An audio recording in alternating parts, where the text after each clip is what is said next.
Kekuatan cinta yang begitu indah.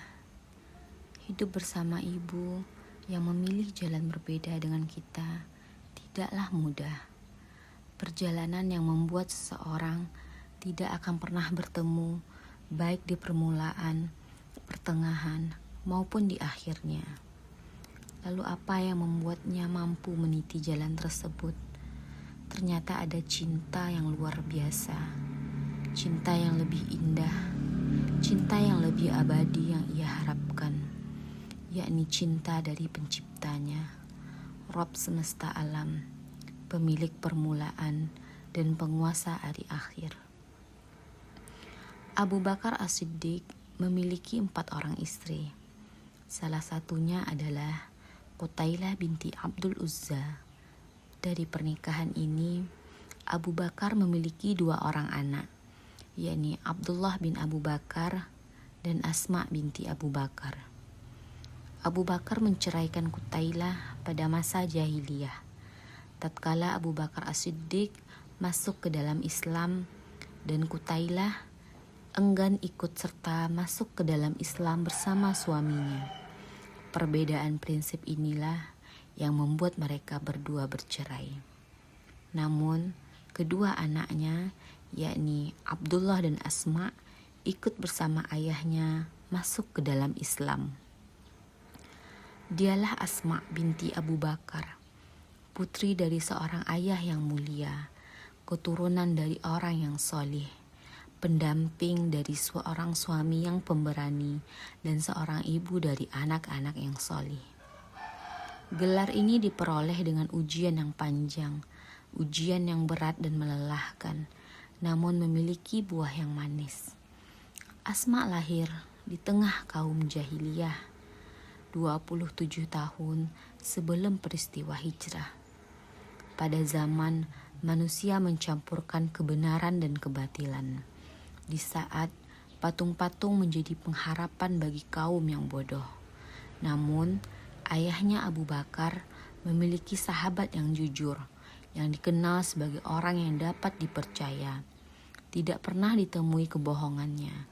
Dan dengan perlindungan dari Allah, sahabat ayahnya ini terlindung dari penyembahan terhadap berhala.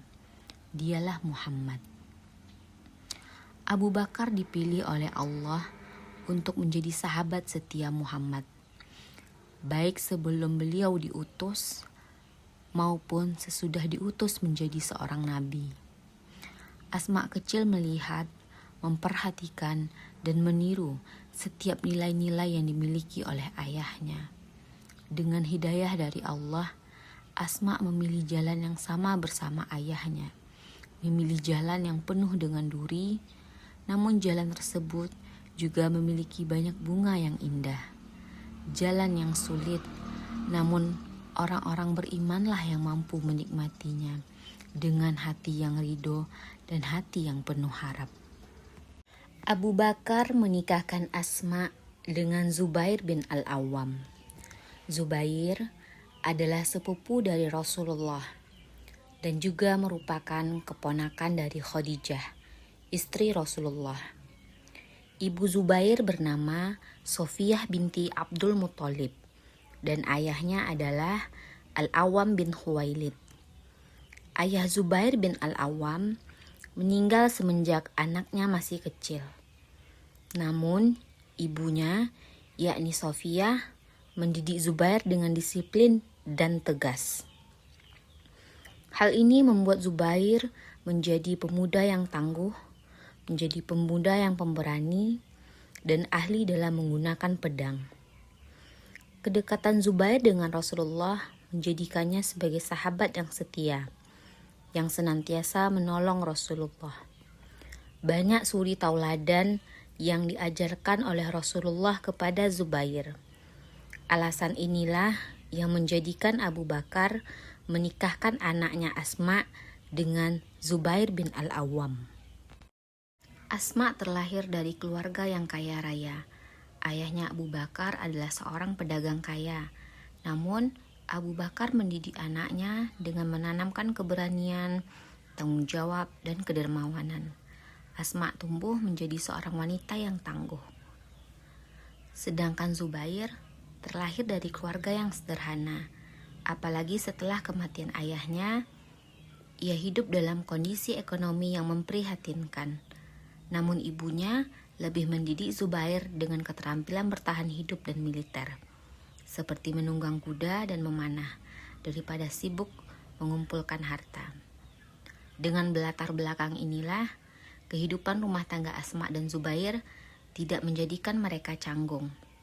Asma tidak bersandar kepada kekayaan kedua orang tuanya.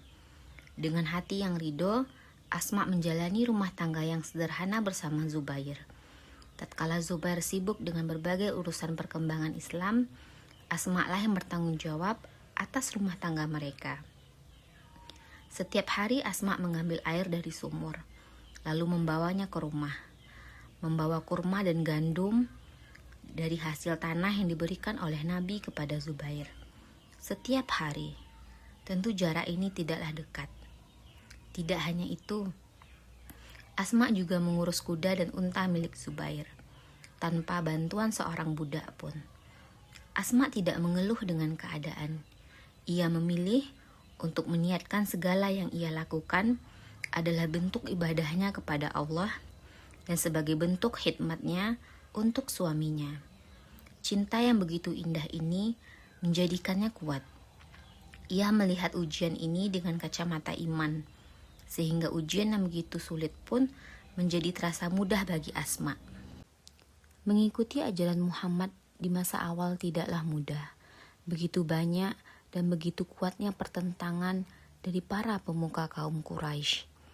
Mereka menolak dakwah Muhammad untuk menegakkan tauhid, untuk hanya menyembah Allah saja dan meninggalkan segala berhala yang telah mereka sembah sebelumnya. Semakin hari semakin kuat siksaan yang diberikan oleh kaum musyrik kepada orang-orang yang lebih memilih hanya Allah yang satu untuk disembah. Makkah yang dulunya begitu lapang dan terasa indah, kini menjadi tempat yang begitu sempit dan menyesakkan. Sungguh bersama kesulitan itu ada kemudahan. Bumi Allah begitu luas untuk orang-orang yang beriman. Telah Allah sediakan sebuah wilayah yang subur. Masyarakatnya suka menolong orang dalam kesusahan, rela memberikan harta kepada orang-orang yang membutuhkan, dan sangat suka memuliakan tamunya. Wilayah itu adalah Madinah. Mereka yang tinggal di Madinah disebut sebagai kaum Ansor, kaum yang menolong agama Allah dengan sepenuh hati. Tatkala Nabi Muhammad telah diizinkan untuk melakukan hijrah ke Madinah, Abu Bakar, ayah Asma, ikut bersama beliau. Perjalanan yang panjang sejauh 380 km. Hal ini tidaklah mudah. Selain jarak yang panjang, ada begitu banyak mata-mata yang mengintai dan dibayar untuk membunuh Nabi. Namun Allah akan senantiasa menepati janjinya bahwa Allah akan selalu menjaga Nabi Muhammad dan tidak akan membiarkan beliau terbunuh di tangan kaum musyrikin. Di saat persiapan waktu yang sedikit ini, Asma dan Aisyah mempersiapkan bekal untuk Nabi Muhammad dan ayahnya Abu Bakar. Saat hendak mengikat bekal makanan, Asma tidak menemukan tali untuk mengikat bekal makanan tersebut. Lalu Asma segera mengambil tali ikat pinggangnya, membelahnya menjadi 2 bagian. Satu bagian ia gunakan untuk mengikat bekal makanan, dan satu bagian lagi ia gunakan untuk kebutuhan pribadinya. Oleh sebab itulah, Asma binti Abu Bakar dikenal di kalangan para sahabat dengan sebutan Zatun Nitokoin, yaitu wanita pemilik 2 ikat pinggang. Nabi Muhammad dan Abu Bakar singgah di dalam Gua Thur. Mereka beristirahat di sana selama 3 hari. Peristirahatan ini dilakukan karena adanya bahaya yang mengancam. Orang-orang Quraisy yang mulai sadar ketidakberadaan Nabi Muhammad di Makkah, mereka melakukan sayembara. Mereka menyediakan hadiah bagi siapa saja yang bisa menemukan Muhammad. Dengan kekuasaan Allah, walaupun kaum musyrikin ini telah berada di depan pintu mulut gua, tetapi mereka tetap tidak bisa melihat keberadaan Abu Bakar dan Nabi Muhammad. Selama persembunyian ini, Asma lah yang setiap malam harinya bersama saudaranya Abdullah mengantarkan makanan untuk ayahnya dan untuk Nabi Muhammad. Setelah beberapa hari kepergian Nabi Muhammad dan Abu Bakar, para kaum musyrikin sibuk mencari Muhammad dan Abu Bakar. Mereka telah beberapa hari tidak melihat keberadaan Nabi Muhammad dan Abu Bakar. Para pemuka Quraisy, yang salah satunya adalah Abu Jahal, mereka mendatangi rumah Abu Bakar. Tatkala sampai di depan pintu rumah Abu Bakar, Abu Jahal berkata, "Wahai anak perempuan Abu Bakar, di mana ayahmu sekarang berada?" Dengan tegas, Asma menjawab, "Demi Allah, aku tidak mengetahui di mana ayahku berada sekarang." Abu Jahal adalah orang yang sangat bengis dan sangat jelek akhlaknya. Dia menampar pipi Asma dengan tamparan yang sangat keras, hingga menyebabkan anting-anting Asma jatuh ke tanah. Selang beberapa saat setelah Nabi dan Abu Bakar berhijrah, maka Asma dan suaminya juga melakukan perjalanan hijrah ke Madinah. Walaupun dalam keadaan hamil besar, ia tetap berani untuk melakukan perjalanan ini, karena ia yakin bahwa pertolongan Allah itu sangatlah dekat. Saat hendak akan memasuki Madinah, rombongan ini terlebih dahulu singgah di Kuba. Di tempat inilah Asma melahirkan bayinya yang ia kandung, yakni Abdullah bin Zubair. Peristiwa kelahiran Abdullah ini telah menggemparkan kaum muslimin dan kaum musyrikin, karena telah tersebar di kalangan mereka bahwa kaum Yahudi telah mengutuk umat Islam dengan kutukan bahwa umat Islam tidak akan melahirkan seorang anak pun setelah peristiwa hijrah ini. Allah mematahkan dan mendustakan perkataan orang-orang Yahudi tersebut dengan kelahiran Abdullah bin Zubair. Kaum muslimin saking bahagianya sehingga mereka bertakbir dengan takbir yang sangat besar saat Abdullah lahir. Segera setelah kelahiran Abdullah, Asma membawa anaknya ke pangkuan Rasulullah. Rasulullah memangku Abdullah, kemudian meminta sebutir kurma. Nabi Muhammad mengunyah kurma tersebut, lalu mengambilnya dengan jarinya dan meletakkannya ke dalam mulut Zubair. Maka hal pertama yang masuk ke dalam mulut Zubair adalah ludah Rasulullah dan kunyahan kurma tersebut. Di Madinah, kaum muhajirin, yaitu orang-orang yang beriman yang berpindah ke Madinah, disambut hangat oleh masyarakat Madinah. Mereka bersungguh-sungguh dalam menolong kaum muslimin. Mereka rela memberikan hartanya dan budaknya kepada kaum muslimin. Di Madinah, Nabi Muhammad dan beserta para sahabatnya disibukkan dengan berbagai urusan pemerintahan. Madinah menjadi sebuah negara baru yang berdaulat yang dipimpin oleh Nabi Muhammad. Di fase ini, kaum muslimin sedang membangun kekuatan militer. Terbukti beberapa perang terjadi ketika Nabi Muhammad berada di Madinah. Zubair bin Al-Awwam adalah salah satu sahabat yang berperan penting dalam setiap peperangan yang terjadi. Di saat Zubair bin Al-Awwam sibuk membantu Nabi Muhammad dalam pemerintahan dan dalam peperangan, istrinya Asma binti Abu Bakar juga disibukkan dengan berbagai urusan rumah tangga. Pasangan ini saling melengkapi, saling tolong-menolong, dan saling berbagi, baik dalam keadaan lapang maupun dalam keadaan sempit. Kehidupan rumah tangga mereka dipenuhi dengan cinta yang kuat, cinta yang pemberani, dan cinta yang tangguh. Asma tidak begitu pandai dalam membuat adonan roti. Alhamdulillah, Asma memiliki tetangga Ansor yang sangat baik. Tetangga Ansor inilah yang membantu dan mengajari Asma untuk membuat adonan roti.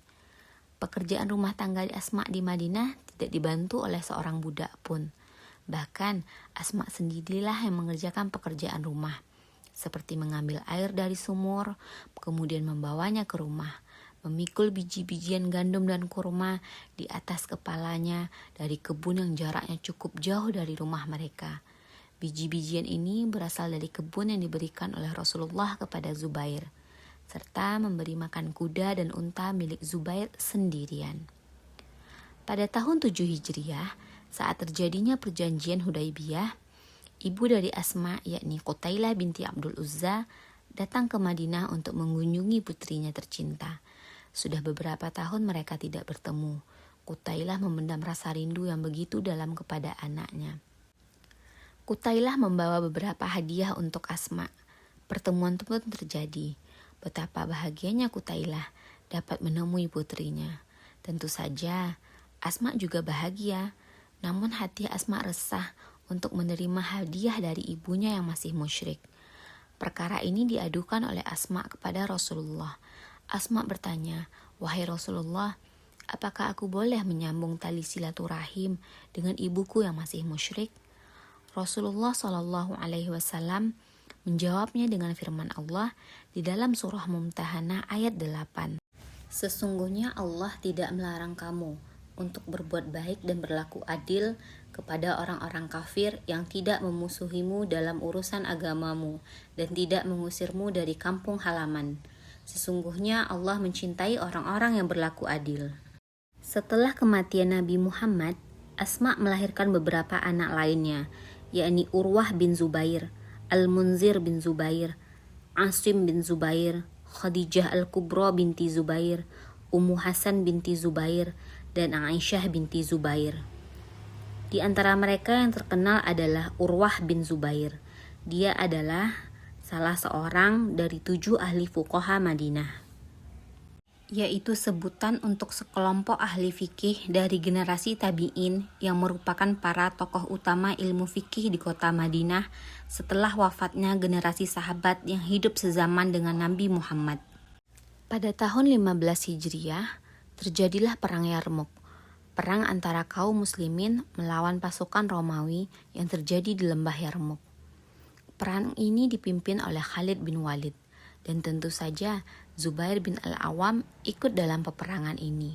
Selama hidupnya, Zubair bin Al-Awam selalu mengikuti peperangan, karena ia pernah mendengar sabda Nabi bahwa ia akan meninggal dalam keadaan syahid, mati di dalam medan perang. Sang istri tercinta, yakni Asma binti Abu Bakar, menemani suaminya dalam peperangan kali ini. Ia mendukung perjuangan yang dilakukan oleh suaminya.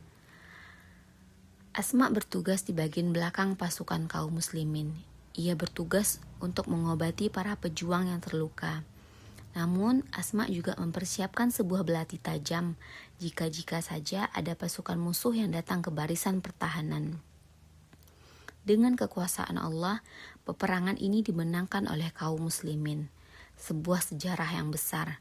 Imperium raksasa, yakni Romawi yang telah berkuasa ratusan tahun, kini telah dikalahkan oleh pasukan yang siap mati dan tidak takut untuk mati. Dikalahkan oleh pasukan yang tidak menginginkan kenikmatan dunia. Yang mereka harapkan dan inginkan adalah keridhaan dari Allah dan surganya Allah Subhanahu wa Ta'ala. Asma meminta kepada anak-anaknya untuk senantiasa menjadi seorang yang pemberani dan berkemauan keras. Ini terbukti di saat Bani Umayyah hendak membunuh Abdullah. Pada saat itu, sang anak berkata kepada ibunya bahwa ia takut bernasib sama dengan ahli Syam. Asma spontan menjawab dengan perkataan, "Apa yang ditakutkan oleh seekor domba di saat ia telah disembelih, wahai anakku?" Artinya, tidak ada yang perlu ditakutkan terhadap apa yang mereka lakukan terhadap tubuh kita setelah kematian kita. Dan benar saja, setelah kematian Abdullah, mayat Abdullah disalib oleh kaum Khawarij. Asma dianugerahi umur yang panjang oleh Allah. Beliau meninggal pada tahun 73 Hijriah, pada usia 100 tahun. Sekitar 2 bulan setelah kematian putranya Abdullah bin Zubair di tangan penguasa zalim Hajjaj bin Yusuf Ats-Tsaqafi. Setelah kematian Abdullah, Al-Hajjaj mengirim utusan kepada Asma agar Asma menemuinya. Namun Asma enggan untuk menemui Al-Hajjaj. Utusan tersebut pulang lalu kembali dengan membawa pesan Al-Hajjaj untuk Asma. "Engkau harus datang menemuiku atau aku akan mengirim seseorang untuk menyeretmu sambil menarik ikat rambutmu." Dengan tegas Asma tetap menolak permintaan Al-Hajjaj. Dengan kemarahan, lalu Al-Hajjajlah yang datang menemui Asma dan berkata, "Apa pendapat engkau terhadap apa yang aku lakukan terhadap musuh Allah, yakni Abdullah bin Zubair. Lalu Asma menjawab, "Aku melihat engkau telah menghancurkan dunia Abdullah, manakala dia juga telah menghancurkan akhiratmu. Aku mendengar bahwa engkau memanggilnya, wahai anak Dzatun Nitoqoin. Benar, akulah Dzatun Nitoqoin tersebut. Tali pinggang yang pertama aku gunakan untuk mengikat kantong makanan. Makanan tersebut aku persiapkan untuk Rasulullah dan Abu Bakar. Sedangkan tali pinggang yang kedua aku gunakan untuk kebutuhanku sendiri. Sesungguhnya aku pernah mendengar Rasulullah bersabda kepada kami, akan muncul di Bani Thaqif seorang pendusta dan seorang pembinasa. Adapun sang pendusta telah kami lihat, yaitu Al-Mukhtar bin Abu Ubaid. Sedangkan sang pembinasa, aku tidak melihatnya selain daripada engkau." Hadis riwayat Muslim. Selain sebagai perawi hadis, Asma juga terkenal dengan kedermawanannya. Diriwayatkan dari Zubaid bin Al-Awwam, ia berkata, "Tidaklah kulihat dua orang wanita yang lebih dermawan daripada Aisyah dan Asma. Kedermawanan mereka berbeda. Sedangkan Aisyah, sesungguhnya dia suka mengumpulkan sesuatu. Jika telah terkumpul padanya, maka ia akan membagikannya. Adapun Asma, maka ia tidak akan menyimpan sesuatu untuk esok harinya, kecuali ia menyedekahkannya. Asma adalah seorang wanita yang dermawan dan pemurah. Dia tidak menyimpan sesuatu untuk esok harinya. Pernah suatu saat ia sakit, kemudian ia membebaskan seluruh budaknya. Dalam umur yang sudah senja, meski ditakdirkan kehilangan penglihatan, beliau masih hidup dengan menikmati akal yang sehat. Beliau tidak mengalami kepikunan. Hisham bin Urwah dari ayahnya berkata, Asma telah mencapai usia 100 tahun. Namun tidak ada giginya yang copot dan tidak dicibiri tentang akal sehatnya, yakni ia tidak pikun. Dengan konsisten menjaga rambu-rambu yang telah Allah tetapkan, maka ketika itu pula Allah tidak akan menyia-nyiakan kebaikan seseorang. Allah memelihara fisiknya dari penyusutan mobilitas dan gerakan. Rasulullah bersabda, "Ihfadillahi yahfazka." Jagalah Allah, niscaya Dia akan menjagamu. Kejadian yang mengesankan pernah beliau perankan. Patut bagi seorang muslim dan muslimah untuk menjadikannya sebagai bahan introspeksi diri. Ibnu As-Sakkan rahimahullah meriwayatkan dengan sanad hasan. Pernah suatu kali Asma mengalami sakit kepala yang sangat sakit. Maka beliau meletakkan tangannya di atas kepalanya seraya berkata, "Ini karena dosaku. Sesungguhnya ampunan Allah sangat melimpah." Pesan moral yang disampaikan adalah sebelum seseorang jauh-jauh pergi ke dokter, seseorang yang sedang mengalami sakit hendaknya segera untuk introspeksi diri. Dalam proses muhasabah ini, sahabiah ini menganggap dosa sebagai penyebab kemunculan rasa sakit yang mengganggu kepalanya. Ucapan yang menunjukkan ketawaduan di hadapan Allah dan rasa takut kepadanya, tatkala mengaitkan gangguan di kepala dengan dosa. Amalan solih yang telah dilakukan tidak memperdayai dan membuatnya silau. Dapat dimaklumi, semakin dekat seorang hamba dengan Allah, maka semakin tinggi pula rasa takutnya kepada Allah. Sebaliknya, apabila melemah, maka rasa takut dan keimanan seseorang mengendor. Allah Ta'ala berfirman di dalam surah Al-A'raf ayat 99. Maka apakah mereka merasa aman dari azab Allah yang tidak terduga-duga? Tiadalah yang merasa aman dari azab Allah kecuali orang-orang yang merugi. Asma meriwayatkan 56 hadis Nabi dan 26 diantaranya terdapat dalam Sahih Bukhari dan Muslim. Semoga ridha Allah senantiasa tercurahkan kepada Asma, seorang wanita yang istimewa yang dipuji sebagai ibu yang memiliki akal yang matang, keteguhan agama, hati yang sabar lagi tabah menghadapi kesulitan-kesulitan.